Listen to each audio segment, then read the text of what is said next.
Buenas noches, gracias por elegirnos. El nuevo capítulo de terror por la violencia en México tiene como epicentro un campo de exterminio y adiestramiento del crimen organizado en Techitlán, Jalisco.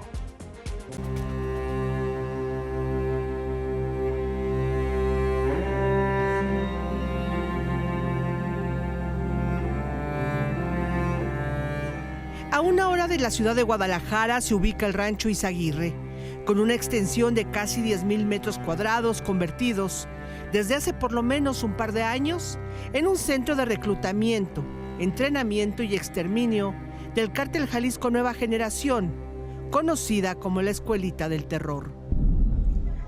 Venían con su maleta, venían quizá con su ilusión de un mejor trabajo, ¿verdad?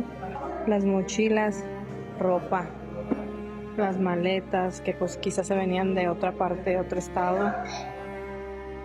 El colectivo Guerreros Buscadores de Jalisco llegó a este rancho el miércoles por una denuncia anónima. Casi 40 hombres y mujeres descubrieron el horror al cavar y encontrar cientos de prendas de hombres y mujeres. Muchos iban por su propia voluntad, pero no sabían a lo que se avecinaban, y otros iban en contra de su voluntad, y muchos de ellos se han comunicado. Es decir, yo no quería ir, a mí me levantaron, a mí me vendieron. A mí me dijeron que iba a ir a cortar tomate. A mí me dijeron pues, que yo iba a ir de guardia de seguridad. De acuerdo con sobrevivientes, este rancho está lleno de fosas con los restos calcinados de los reclutas que no resistieron el esfuerzo físico, con los que fueron ejecutados por los instructores por gusto o por tratar de desertar, o asesinados por sus propios compañeros como parte del adiestramiento. Bueno, pues son cosas que se encontraron. Miren, espero y puedan ver bien.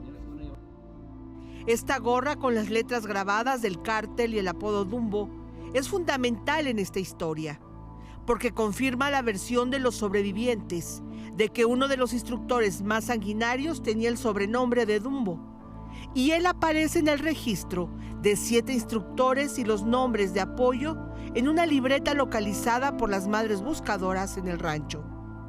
Libreta que además contiene las listas con los apodos de los supuestos reclutas, los cuales según la libreta serían 14 mujeres y 94 hombres. De acuerdo con los sobrevivientes, en promedio en esta escuelita del terror permanecían un mes. La segunda etapa era otra escuelita que era ya de alto rango y que bajaban las personas expertas, los desertados de las militares, y que les daban ya un entrenamiento más duro para pasarlos al tercer nivel, que era con el jefe. Los reclutas y víctimas que fueron asesinados en el rancho eran de Jalisco, Oaxaca, Estado de México, Chihuahua, Durango, principalmente. Y llegaron en autobuses a las terminales camioneras de Jalisco, donde fueron recogidos por la gente del cártel. Este centro de entrenamiento y exterminio en Teochitlán, Jalisco, estaría al mando del Choco, un hombre identificado por las autoridades de inteligencia como extremadamente violento.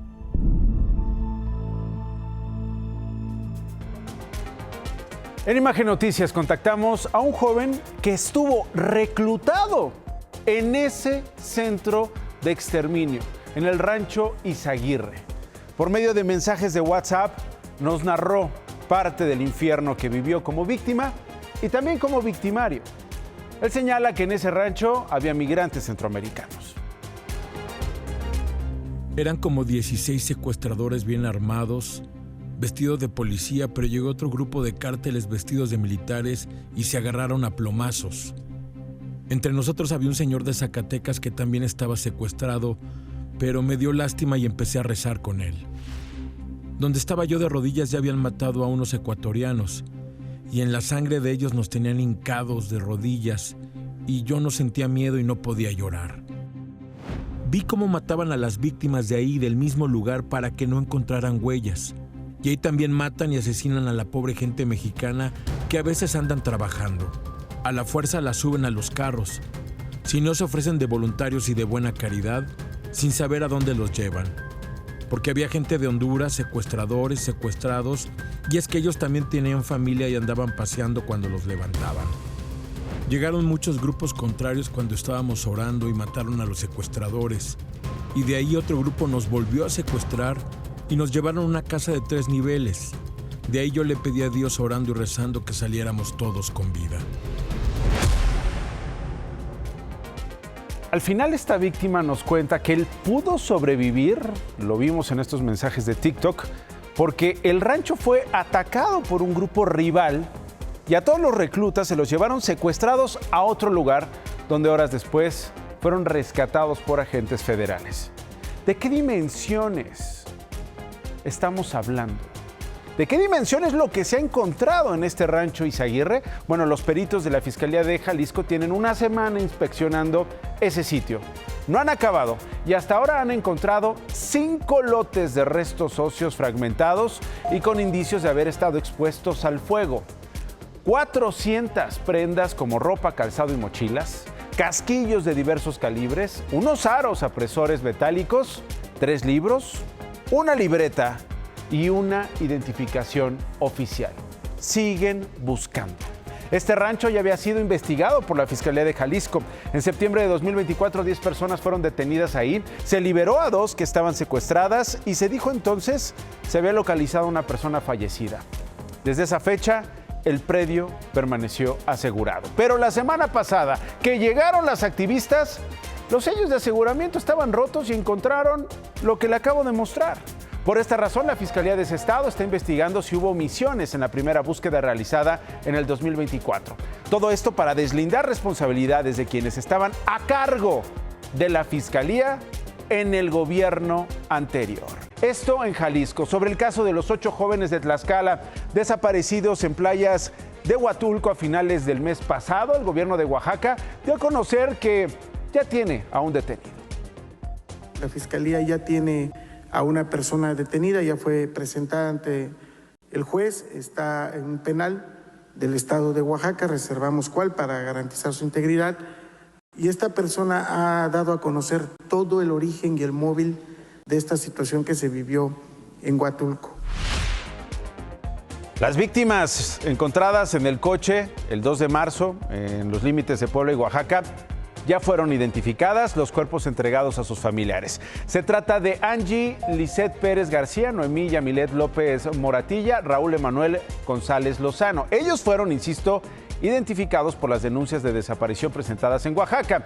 Ahora, según nuestras fuentes, la lista la completan Rolando Armando Evaristo Sánchez, Guadalupe Guillermo Cortés Vázquez, Jonathan Uriel Calva Ramírez, Leslie Noya Trejo, Jacqueline Aliet Mesa Cázares y Rubén Antonio Ramos Flores. Se sabe que 3 víctimas sí eran parte del grupo de los desaparecidos. La pregunta a esta hora de la noche es, ¿y qué con las otras 6? De ellos nada, porque las fiscalías de Tlaxcala y de Oaxaca simple y sencillamente no tienen denuncias relacionadas con este caso.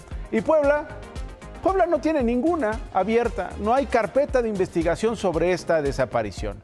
¿Cuánto más tienen que investigar las fiscalías para llegar al fondo de este asunto? ¿Hasta cuándo el letargo de algunos y el "a mí no me toca" de otras autoridades en estos estados? Con estas historias comenzamos. Bienvenidas y bienvenidos.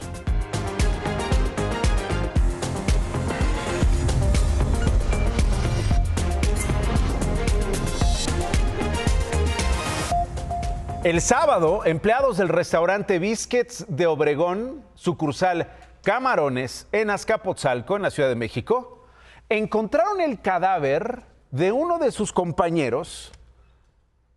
Lo insólito del hallazgo es que se dio dentro de este horno para pan. Allá adentro estaba el cadáver. La víctima fue identificada como Oscar Luna. ¿Qué más sabemos? Bueno, pues hasta ahora lo que ha dicho la franquicia. Dio a conocer que el trabajador realizaba labores rutinarias de mantenimiento y limpieza en el horno. De acuerdo con paramédicos, sufrió, según se dice, un infarto en el corazón, el cual provocó que quedara tendido, pero en el suelo. Sin embargo, hubo críticas porque hay imágenes donde no aparece en el piso.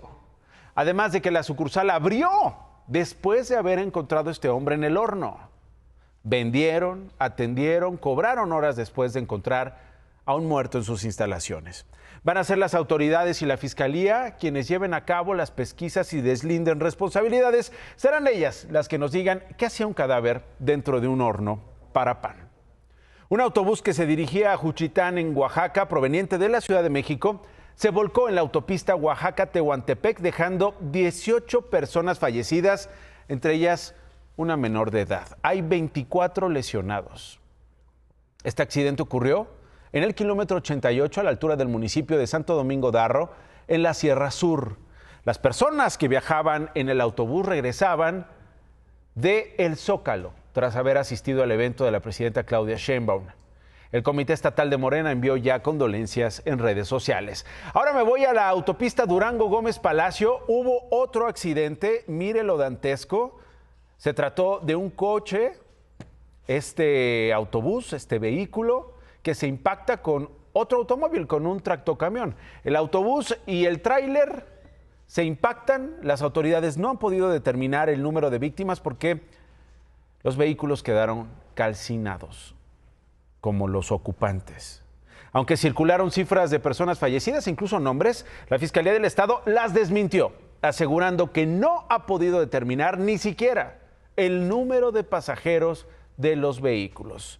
Y así llegó a Guerrero. En la capital esta mañana, sobre el Boulevard Vicente Guerrero, se volcó un tráiler que transportaba refrescos. La cabina chocó contra una vivienda y la caja se vació, quedó volcada en la calle y sí, llegaron los vecinos de la zona para llevarse los refrescos. Se las llevaron las cajas en manos, en bolsas, hasta en carretillas. A pesar de la presencia de policías estatales y guardias nacionales, el chofer resultó con heridas leves.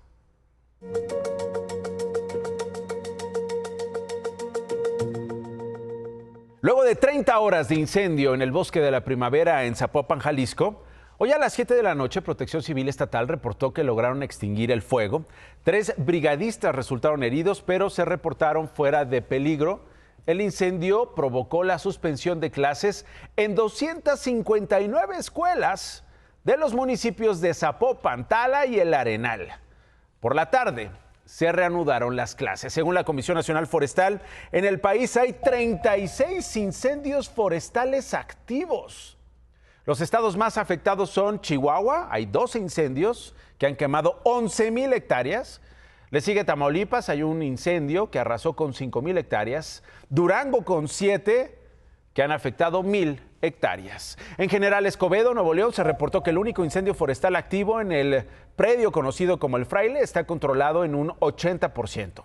Protección Civil Estatal ha informado también que del 3 al 9 de marzo se registraron 917 incendios en todo Nuevo León, la mayoría en terrenos baldíos. En Xonacatlán, Estado de México, otro más al interior de un predio donde se compran desperdicios industriales, el cual podría ser irregular, pues carece de permisos.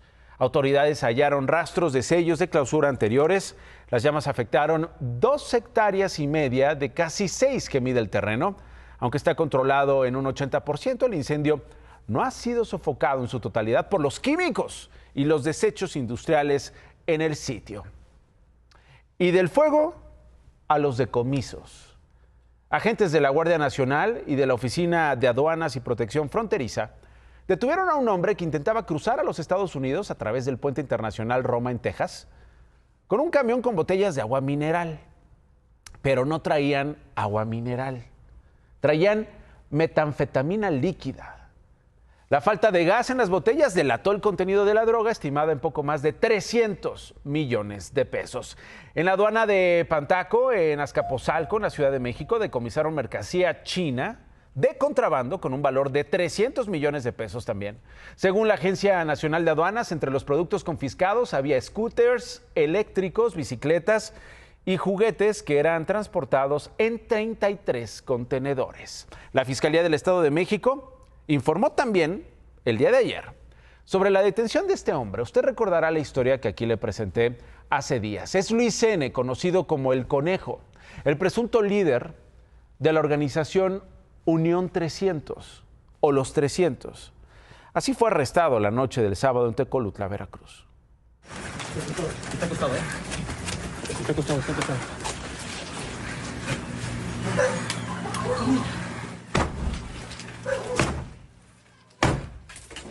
¡No te muevas con tu puta madre!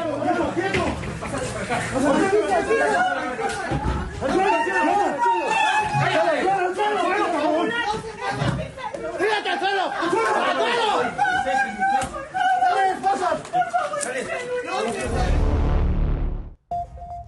Ese hombre fue internado en el penal de máxima seguridad del Altiplano en el Estado de México. Tenía una orden de aprehensión por homicidio, sin embargo, él y su grupo también son investigados por extorsión a transportistas, comerciantes y empresarios. Son las historias que le presenté hace días, además de robo, despojos, daños de bienes y ataques a vías de comunicación. Incluso se organizaban para montar choques en los límites de la Ciudad de México y el Estado de México. Por cierto, de acuerdo con el informe diario sobre homicidios dolosos que presenta el gobierno federal, y siguiendo hablando de la violencia o continuando con la violencia, ayer se reportaron 84 homicidios dolosos. Son cifras preliminares y es el día más violento en lo que va del 2025.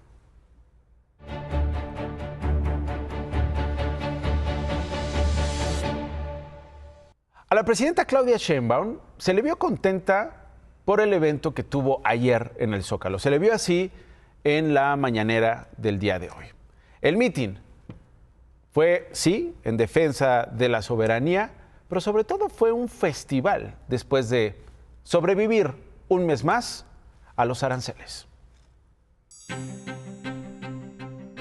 Con la amenaza de los aranceles en pausa por un mes más, la asamblea que sería para responderle al gobierno estadounidense se convirtió en una muestra de músculo presidencial. ¡Saludos al presidente López Obrador hasta Palenque! Una breve síntesis de la historia de las relaciones con el vecino, marcadas, dijo la mandataria, por episodios de hostilidad y entendimiento, confiando en que esta vez se impondrá la cooperación. Nosotros no somos extremistas, pero tenemos muy claro que hay principios irrenunciables. No podemos ceder en nuestra soberanía. Una oportunidad para confirmar que aquí hay disposición para atender los reclamos de la Casa Blanca. Por razones humanitarias, México seguirá colaborando para evitar que llegue fentanilo a los jóvenes estadounidenses y para apoyar a sus familias. Pero sin las invasiones ni zarpazos del pasado. Invariablemente debemos, con voluntad y tesón, tener siempre el diálogo como la opción. Sin embargo, debemos estar atentos e informados por si es necesario nuevamente convocarnos a esta plaza pública. ¿Están de acuerdo? Y mientras la presidenta agradecía al presidente Trump el reconocimiento a México por la campaña de prevención en el consumo de drogas y daba detalles de la estrategia de seguridad con más y mejor Guardia Nacional, coordinación y tareas de inteligencia, en las redes se hacía viral el descuido que prevaleció entre una hilera de invitados especiales. Distraídos, posando para una foto, los coordinadores de Morena y del Partido Verde en el Congreso, la gobernadora del Banco de México, el senador Alejandro Esquer, la presidenta de Morena y el secretario de organización de ese partido, reaccionaron al saludo presidencial demasiado tarde.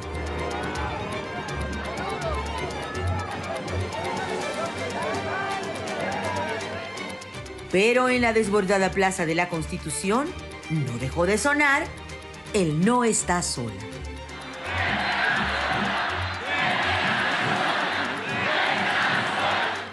Concluido el megaencuentro, 5 horas más tarde, los distraídos se disculparon, responsabilizando a la emoción que los invadía, fallas de protocolo y a los opositores.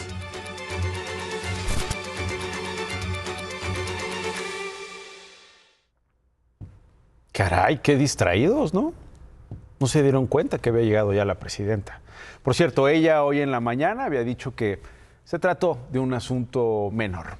Mientras que esta tarde el secretario de Economía, Marcelo Ebrard, llegó a Washington, D.C. Esta visita se debe a que el miércoles entran en vigor los aranceles del 25% que Trump impuso al acero y aluminio que entran a Estados Unidos sin importar el país de origen.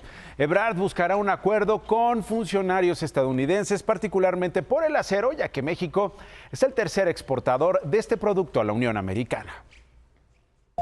En medio de todo el debate de este fin de semana por las conmemoraciones tras el Día Internacional de las Mujeres, el Instituto de Cultura Física y Deporte de Nuevo León suspendió al entrenador de gimnasia Dámaso Rodríguez, señalado como presunto responsable de abusos sexuales contra atletas. A este hombre, desde el fin de semana, un grupo de gimnastas lo señaló de abusos cuando eran menores de edad.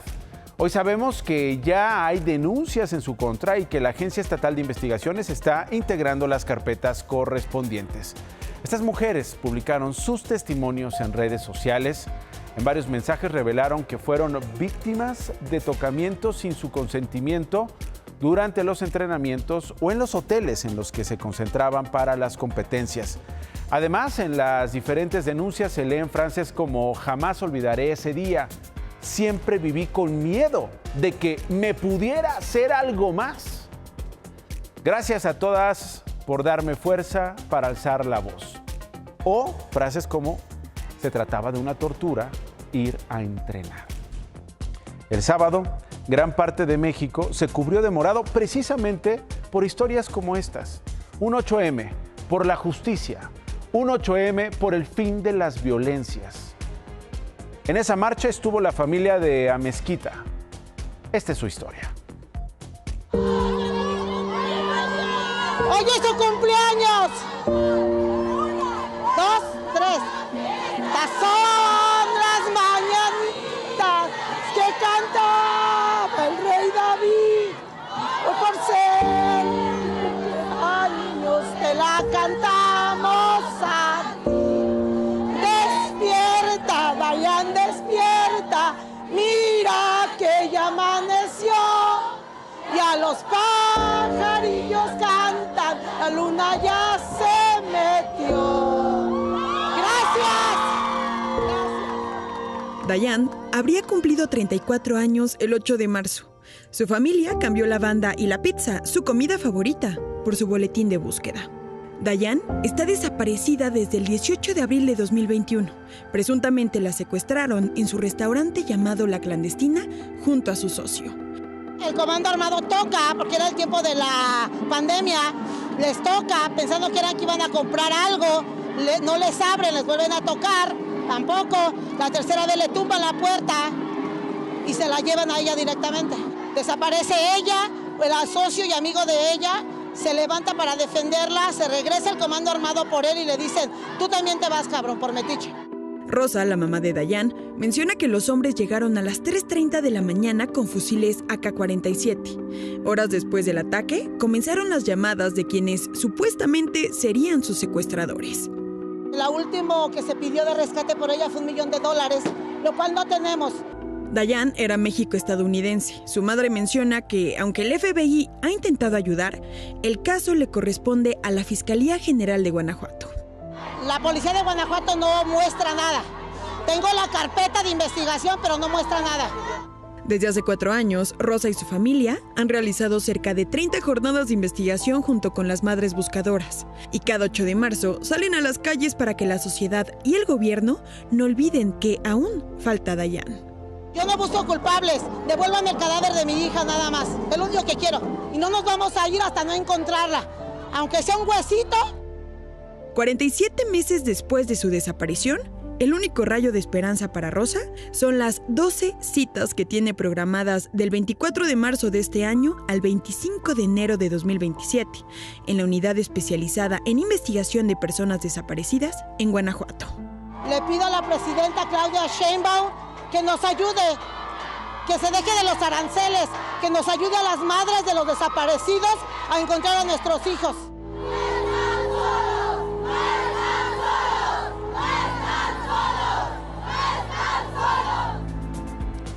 Contactamos a la Fiscalía General de Guanajuato, nos comentó que han realizado varias diligencias y que ya tienen agendada una nueva cita con Rosa, la madre de Dayan, para darle seguimiento a la desaparición. Más noticias.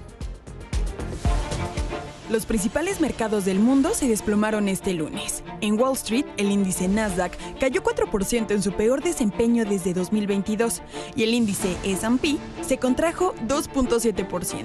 En México, la bolsa de valores retrocedió 2.11% y el dólar cotizó hasta en 20.35 pesos por unidad.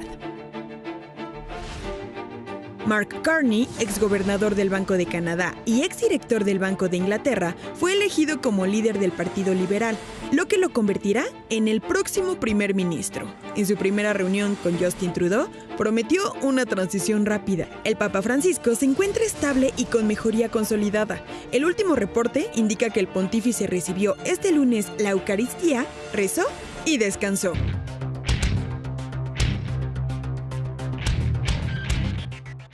Mañana a eso de las 11 de la mañana se van a reunir los diputados. Quizá una de las cosas más importantes que van a tener que hacer es ratificar el nombramiento de Edgar Amador como secretario de Hacienda. ¿Y cuáles son los retos? ¿Qué es lo que realmente tiene que hacer Edgar Amador en la Secretaría de Hacienda? Creo que primero, punto número 1, es mantener el orden y la disciplina en las finanzas públicas. Punto número 2 es cómo recuperar el crecimiento. Antes, cuando gobernaban los neoliberales, el crecimiento promedio anual era del 2.4%. Durante el gobierno de Andrés Manuel López Obrador fue de algo así como el 1% promedio anual.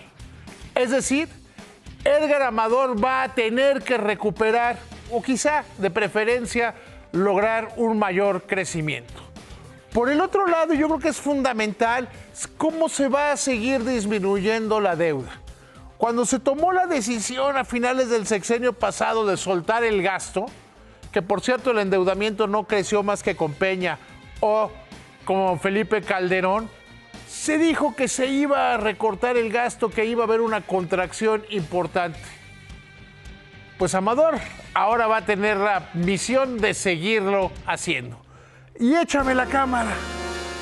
Quienes están muy enojados son los de Coparmex, Nacho. Van a ir a la Organización Internacional del Trabajo porque no les gusta cómo quedaron las leyes del Infonavit.